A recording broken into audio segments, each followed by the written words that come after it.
శ్రీదత్త శ్రీదత్త శ్రీదత్త అనే పవిత్ర నామాన్ని శ్రీదత్తుని రూపును మనసులోనే నిలుపుకుని భక్తితో రాయగలిగేవారు ఓపిక తీరికగల వారికి శ్రీదత్త దేవాలయం తరపున దత్త ప్రసాదంగా దేవాలయ ఖర్చులతో దత్తకోటి పుస్తకాన్ని పంపిస్తారు.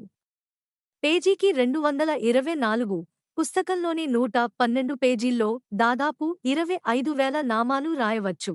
ఉదయమో మధ్యాహ్నమో సాయంత్రమో భోజనం చేశాకో శుచియైన వస్త్రాలతో ప్రశాంతంగా కూర్చుని రాయవచ్చు. ఇంకా వివరాలకు 9396648880 ద్వారా సంప్రదించవచ్చు. శ్రీ ఈశ్వరగారి నరహరి శర్మ, వ్యవస్థాపకులు, శ్రీ గురువరసిద్ధి దత్తాత్రేయ దేవస్థానం, Vemulawada, Rajanna Sircilla. Thanks for watching. వీడియోని లైక్ చేయండి, షేర్ చేయండి. ఛానల్ను సబ్స్క్రైబ్ చేసుకోండి.